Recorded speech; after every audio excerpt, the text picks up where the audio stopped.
விற்பனையை அதிகரிக்க ரசாயனங்கள் கலக்கப்படும் அபாயம். அன்றாடம் நாம் பயன்படுத்தும் பாலானது பல்வேறு படிநிலைகளை தாண்டி நமது கைகளுக்கு வந்து சேர்கிறது. கிராமங்களில் மாடுகளில் இருந்து கறக்கப்படும் பாலை விற்பனையாளர்களிடம் மக்கள் விற்பனை செய்கின்றனர். அந்த பால் உற்பத்தியாளர்கள் பாலை கறந்து 6.5 மணி நேரத்தில் அதை பதப்படுத்தி ஆகணும். 6.5 மணி நேரத்தில் பதப்படுத்தல அப்படின்னா அந்த பால் கெட்டு போயிடும். அப்படி இருக்கக்கூடிய சூழ்நிலையில அந்தந்த கிராமங்கள்ல ஒவ்வொரு பால் நிறுவனங்களும் சில்லிங் சென்டர் வச்சிருப்பாங்க. ஆவின் நிறுவனம் கோஆபரேட்டிவ் சொசைட்டி, அவங்க சொசைட்டியோட சில்லிங் சென்டர் வச்சிருப்பாங்க. அந்த சில்லிங் சென்டர்ல இந்த விவசாயிகள் போய் அந்த குறிப்பிட்ட 6 முதல் 6.5 மணி நேரத்துக்குள்ள அந்த பாலை கொண்டு போய் அவங்க சேர்த்துருவாங்க. சேர்த்த உடனே அங்கே அந்த பாலை உடனடியா பல தரத்தை பரிசோதனை பண்ணி அது பால்ல கலப்படம் இருக்கா, தண்ணி கலந்துருக்காங்களா, இல்ல வேற ஏதாவது கலந்துருக்காங்களான்ற தரத்தை பரிசோதனை பண்ணி அதுல கொழுப்பு சத்து எவ்வளவு இருக்கு, திட சத்து எவ்வளவு இருக்கு அப்படின்ற அடிப்படையில் அவங்க விலையை நிர்ணயம் பண்றாங்க. பின்னர் அந்த பாலானது மாவட்ட தலைநகரங்களில் இருக்கும் கொள்முதல் நிலையங்களுக்கு அனுப்பப்படுகிறது. இந்த கொள்முதல் நிலையங்களில் பாலின் தரம் சோதிக்கப்படும். அதாவது பாலில் கலந்துள்ள கொழுப்பு மற்றும் புரதத்தின் அளவுகள் கணக்கிடப்படும். இதன் பின்னர் பாலானது குளிரூட்டப்பட்டு தொழிற்சாலைகளுக்கு லாரிகள் மூலம் கொண்டு செல்லப்படுகிறது. ஆனால் அரசு நிறுவனமான ஆவின் நிறுவனம் பாலில் கலப்படம் செய்வதில்லை என்று பால் முகவர்கள் சங்கம் சார்பில் தெரிவிக்கப்படுகிறது. இப்போ ஆவின் போன்ற நிறுவனங்கள் கிராமங்களில் கொள்முதல் பண்ணி டேங்கர்ல கொண்டு வராங்க. டேங்கர்ல கொண்டு மாதவரம் அம்பத்தூர் சோழிங்களோட டைரியில அந்த பாலை டேங்கருக்கு மாத்துறாங்க. அப்படி மாற்றும் போது கூட அந்த தரத்தை பரிசோதனை செய்யாம அந்த பாலை உள்ள எடுக்கிறது இல்ல. அப்போ இது தவறு எங்க நடக்குது? இந்த கலப்படம் பண்றதெல்லாம் பால் உற்பத்தியாளர்கள் தரப்புலையும் செய்வதற்கு வாய்ப்பில்லை. அப்போ இது தவறு எங்க நடக்கிறதுனா முழுக்க பால் நிறுவனங்கள் தரப்புலையும் இந்த சில்லிங் சென்டர்ல இருந்து கொண்டு வரக்கூடிய டேங்கர் லாரிக்கு ஒப்பந்ததாரர்கள் இருக்காங்க இல்லையா, அவங்க தரப்புலையும் தான் இந்த தவறுகள் நடைபெறுவதற்கான 100% வாய்ப்புகள் இருக்கு. ஆனால் இந்த பாலானது கறக்கப்பட்ட நேரத்திலிருந்து மக்கள் பயன்பாட்டுக்கு செல்லும் கால இடைவெளியில் பால் கெட்டு போகாமல் இருக்க சில வேதிப்பொருட்கள் கலக்க வாய்ப்பிருப்பதாக கூறப்படுகிறது. பாலில் கலப்படம் நடைபெறுகிறது, இந்தியா முழுக்க கலப்படம் நடைபெறுகிறது. அதை நாங்க மறுக்கல. அதை தடுக்க வேண்டிய அரசு வேடிக்கை பார்த்துக்கிட்டு இருக்கு, அதையும் நாங்க மறுக்கல. ஆனா ஏன் கலப்படம் பண்றாங்கன்னா, இந்த உற்பத்தியாளர்கள் கொள்முதல் பண்ணி பொதுமக்களுக்கு கொண்டு போய் சேர்க்கிறதுக்கு 4 நாள் ஆகுது பாத்தீங்களா. இந்த 4 நாட்கள் பால் கெடாம இருக்கணும் அப்படின்றதுக்காக முதல்ல என்ன பண்ணுவாங்க, தொழிற்சாலைகளுக்கு பால் வந்த உடனே அந்த பாலை 140 டிகிரி பாரன்ஹீட்ல கொதிநிலைக்கு கொண்டு போவாங்க. கொதிநிலைக்கு கொண்டு போய் உடனடியாக வேறொரு பைப்பு மூலமா இன்னொரு டேங்கருக்கு போய் அது 2 சென்டிகிரேட் குளிர்பதன நிலைமைக்கு உடனடியாக அதை கன்வெர்ட் பண்ணுவாங்க. கன்வெர்ட் பண்ணி பேக்கிங் பண்ணி நம்ம சம்பந்தப்பட்ட முகவர்கள் அந்தந்த மாவட்ட தலைநகரங்களுக்கு பால் வரும். இதுதான் நடைமுறை. அப்படி என்னதான் அந்த கிருமிகளை அழிச்சு 140 டிகிரி பாரன்ஹீட்டுக்கு கொண்டு போய் பண்ணாலும் அதிகபட்சமா கூட ஒரு நாள் நம்ம வச்சு உபயோகப்படுத்தலாம். இயற்கைக்கு மாறா எதையுமே அதிக அளவில் பயன்படுத்தும் போது அதற்குரிய ரசாயனங்கள் சேர்த்தாதான் அந்த பால் கெட்டு போகாம இருக்கும், அந்த பொருள் கெட்டு போகாம இருக்கும். பிரிசர்வேட்டிவ் நோ ஆடன்னு போடுவாங்க, ஆனா கண்டிப்பாக அந்த பிரிசர்வேட்டிவ் இருக்கும், இல்லாம இருக்காது. இது மட்டும் இல்லாமல் பல்வேறு விதமான ரசாயனங்கள் கலந்த வேதிப்பொருட்களை பாலில் கலப்படம் செய்வதாகவும் ஆய்வாளர்கள் தெரிவிக்கின்றனர்.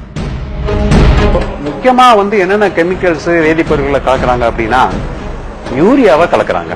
இந்த யூரியாவோட ஒரு 10 லிட்டர் பால்ல ஒரு 5 கிராம் யூரியாவை போட்டா போதும். ஸோ அந்த 5 கிராம் யூரியா போடும்போது என்னன்னா பால் அந்த கெட்டி ஆயிடும். அது வழக்கமா நம்ம என்ன குடிக்கிறோமோ பால் திக்னஸ் அந்த அந்த கெட்டித்தன்மை அப்படியே இருக்கும், மறவே மாறாது. ஸோ அதனால பால்ல அதை சேர்க்கிறாங்க.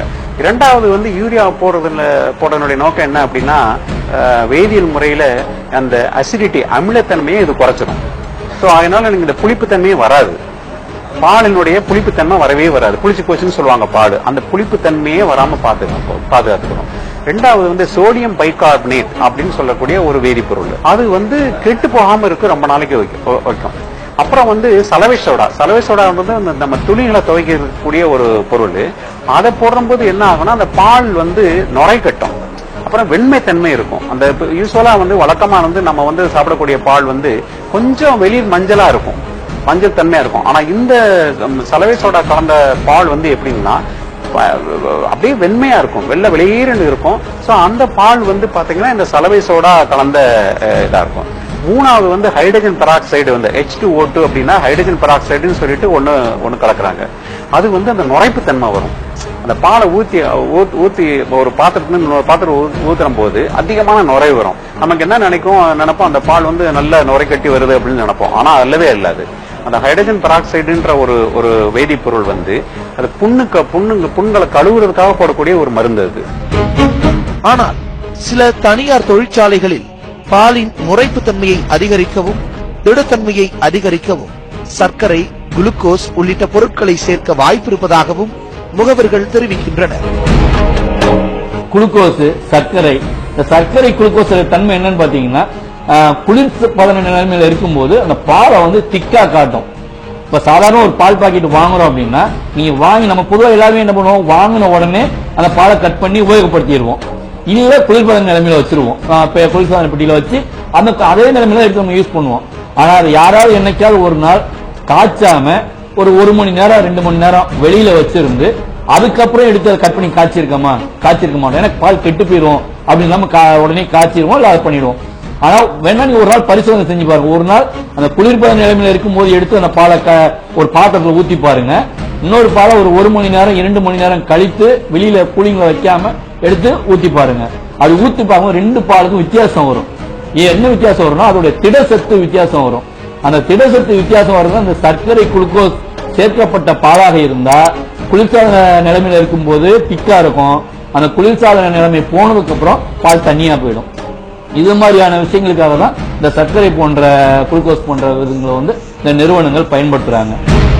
இது ஒருபுறம் இருக்க, மண்ணுக்கேற்ற மாடுகளின் பற்றாக்குறை காரணமாக கலப்பின மாடுகளிலிருந்து கறக்கப்படும் பாலே தரமான பால் இல்லை என்ற குற்றச்சாட்டும் முன்வைக்கப்படுகிறது. மேலும் வெளிநாடுகளில் இருந்து இறக்குமதி செய்யப்பட்ட மாடுகளுக்கு கொடுக்கப்படும் உணவு முறையற்ற வகையில் உள்ளது. அதாவது அதிகப்படியான பால் உற்பத்திக்காக கலப்படம் செய்யப்பட்ட உணவுகள் மாடுகளுக்கு கொடுக்கப்படுவதாகவும் குற்றம் சாட்டுகின்றனர். பாலை மட்டும் நாம் கலப்பு பாலாக உருவாக்குவதை விட அது கொடுக்கக்கூடிய மாட்டே நாம் கலப்பினமாக கொண்டு வந்தது என்பது நம்முடைய இந்திய நாட்டு பாலிசி. அதுல அந்த கலப்பினம் நம்ம நாட்டு மாட்டு பால் குறைவாக பால் கொடுக்கிறதே என்பதற்காக அதிக பால் வேணுங்கிற ஒரே ஒரு எண்ணத்துல தான் அதோட தீவன முறையெல்லாம் மாத்திட்டோம். இனி மாற்று தீவனத்தை பத்தி யோசிக்கும் பொழுது இப்படிப்பட்ட அதிக பால் உற்பத்தியை பத்தி யோசிக்கிறத மறுபரிசீலனை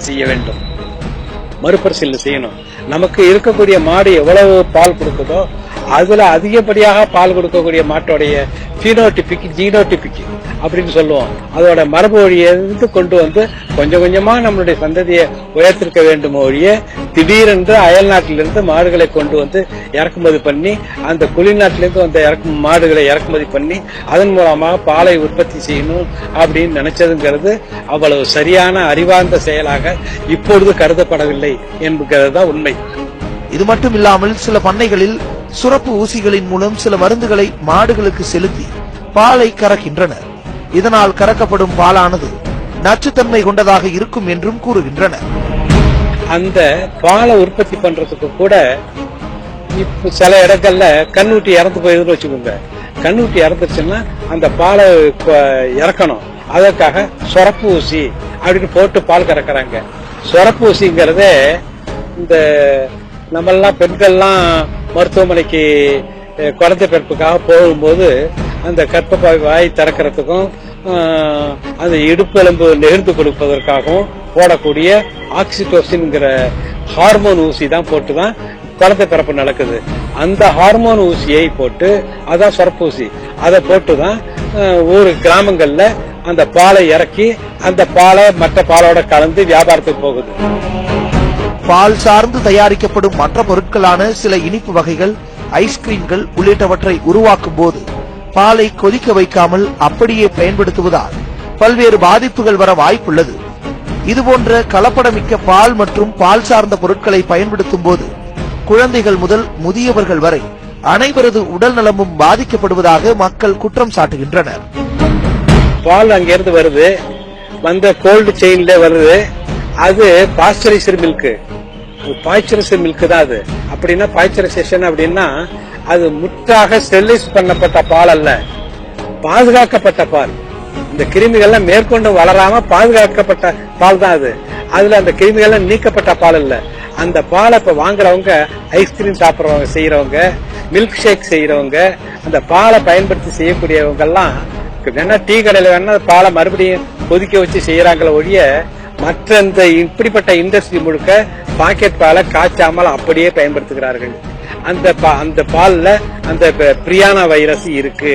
அந்த பிரியான் வைரஸை வேற எந்த மாற்றமும் இல்லாம நாம் சாப்பிட நம் குழந்தைகளுக்கு ஆட்டிசம் தான், புற்றுநோய் தான். இத்தனை புற்றுநோய்க்கு பெருக்கத்துக்கு காரணமும், நரம்பு தளர்ச்சிக்கு காரணமும், பெராலிசிஸ் காரணமும் அந்த பாலாக இருக்க முடியும் அப்படிங்கிறது தான் மக்களுடைய சந்தேகம்.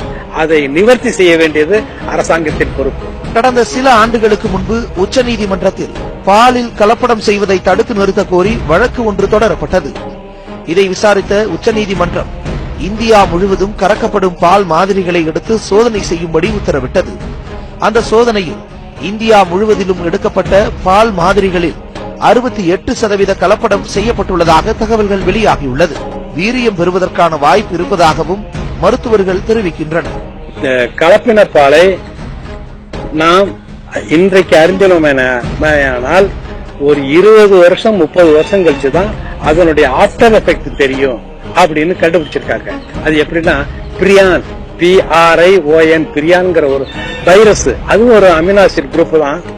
பாக்டீரியாவை விட வைரஸ் சின்னது, வைரஸை விட இது ரொம்ப அதை விட சின்னது. அது அந்த பேட் எஃபெக்ட அது அந்த பாலை குடிச்ச 20-30 வருஷம் கழிச்சுதான் அதனுடைய ஆஃப்டர் எஃபெக்ட வெளியே தெரிய வரும் அப்படின்னு கண்டுபிடிச்சு சொல்றாங்க. அரசு நிறுவனமான ஆவி நிறுவனத்தின் மூலம் தமிழகத்தின் பால் தேவையை பூர்த்தி செய்ய இயலாது. இதனால் தனியார் நிறுவனங்களை சார்ந்தும் அரசு இயங்க வேண்டிய கட்டாயத்தில் இருக்கிறது. இந்த நிலையில் தனியார் நிறுவனத்தின் மூலம் உற்பத்தி செய்யப்படும் பாலை தரக்கட்டுப்பாடு அதிகாரிகள் மூலம் ஆய்வு செய்ய வேண்டும். பால் வணிகம் வந்து மிகப்பெரிய சந்தேகம் இந்தியால விரிவடைஞ்சு போயிருக்குன்னா, இன்னைக்கு தமிழ்நாட்டில் மட்டும் பாத்தீங்கன்னா நாளொன்றுக்கு 1.5 கோடி லிட்டர் பால் தேவை. அந்த 1.5 கோடி லிட்டர் பால்ல ஆவி நிறுவனம், தமிழக அரசுடைய ஆவி நிறுவனம் பூர்த்தி செய்யறது வெறும் 25 லட்சம் லிட்டர் மட்டும்தான். மீதி 1.25 கோடியே தனியார் பால் நிறுவனங்களை நம்பித்தான் இருக்கும். ஏன் அரசால பண்ண முடியாது? இன்னைக்கு உயிருக்கு தீங்கு விளைவிக்கக்கூடிய டாஸ்மாக் மது விற்பனையை அரசு எடுத்து நடத்துது. ஆனா உயிர் காக்கக்கூடிய அத்தியாவசிய பொருளான பாலை வந்து தனியார் நடத்தணும்னு சொல்லி வேடிக்கை பார்க்குது. அப்ப இதுல இருந்தே நம்ம தெரிஞ்சுக்கலாம் மக்கள் நலன் மீது எந்த அரசுக்கும் அக்கறை இல்லை அப்படின்றது. ஆனால் பால் மாதிரிகளை ஆய்வு செய்வதற்கு போதுமான அதிகாரிகளும் பணியாளர்களும் தமிழகத்தில் இல்லை என்ற குற்றச்சாட்டும் முன்வைக்கப்படுகிறது.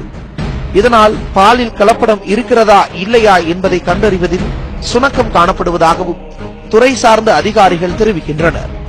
ஹியூமன் ரிசோர்சஸ் என்ற மனித வளத்தை வந்து இது போதிய அளவுக்கு வந்து அவர்கள் வந்து நியமனம் செய்யப்படல, இந்த சட்டத்துல இல்ல. ஆகையினாலதான் வந்து பாத்தீங்கன்னா இன்னைக்கு பால் வந்து நிரந்தரமாக 99% வந்து கலப்படம் ஆயிருக்கு. ஒண்ணு வந்து பணியாளர்கள் இல்ல, இரண்டாவது மாதிரிகள் போதிய மாதிரிகள் எடுப்பதற்கு ஆளு கிடையாது. முன்னாடி வந்து இன்ஸ்பெக்டர்ஸ் அப்படின்னு சொல்லிட்டு ஃபுட் இன்ஸ்பெக்டர்ஸ் இருந்தாங்க. அவங்க வந்து ஒரு ட்ரெயின் பண்ணிட்டு பொது சுகாதாரத்துறையிலேயே ட்ரெயின் பண்ணிட்டு பயிற்சி கொடுத்துட்டு அவர்கள் உணவு ஆய்வாளர்கள் இருந்தாங்க. இன்றைக்கு அப்படி கிடையாது. கிட்டத்தட்ட நம்ம தமிழ்நாட்டில் மட்டும் எடுத்துக்கிட்டீங்கன்னா 5000 உணவு ஆய்வாளர்கள் தேவை. 5000 உணவு அந்த மாதிரி எடுக்கக்கூடிய உணவு ஆய்வாளர்கள் தேவை. ஆனால் இன்னைக்கு இருக்கிறது வந்து 120 பேருக்கு மேல கிடையாது. 120 5000 பேர் எங்க, 120 125 பேர் எங்க? சோ ஆகையினாலதான் இந்த மாதிரிகள் எடுப்பதிலையும் ஒரு சுணக்கம். சோ மாதிரிகள் எடுத்து ஆய்வு செய்யணும். ஆய்வு செய்யறதுக்கு வந்து போதிய லேப் இல்ல, ஆய்வகங்கள் இல்ல. தமிழ்நாட்டுல இருக்கிறதே மொத்தம் 6 ஆய்வகங்கள் தான் இருக்கு. சோ இப்படிப்பட்ட ஒரு ஆய்வகங்கள் இல்ல. ஆய்வகங்கள் எடுத்து வந்த பின்னாடி அந்த உணவு கலப்படம், பால் கலப்படம் அப்படின்னு சொல்லி தெரிஞ்ச பின்னாடி அவர்கள் மீது நடவடிக்கை எடுக்கிறதுக்கு போதுமான அதிகாரிகள், அலுவலர்கள் இல்லை. சோ இப்படி பல்வேறு நிலைகளை தாண்டி போகும்போது போதிய உட்கட்டமைப்பு வசதி இல்லாதனாலதான் இந்த சட்டம் வந்து மக்களுக்கு ஒரு அத்தியாவசிய சட்டமாக இருந்தாலும், சரத்துக்கள் நல்லதாக இருந்தாலும் மக்களுக்கு வந்து அதை நடைமுறையில் உட்படுத்தாதனால மக்கள் வந்து இன்னும் கலப்பட பாலத்தான் அதிகமா வந்து குடிக்கக்கூடிய நிலைமையில இருக்கிறாங்க. இது மட்டும் இல்லாமல் தமிழகத்தில்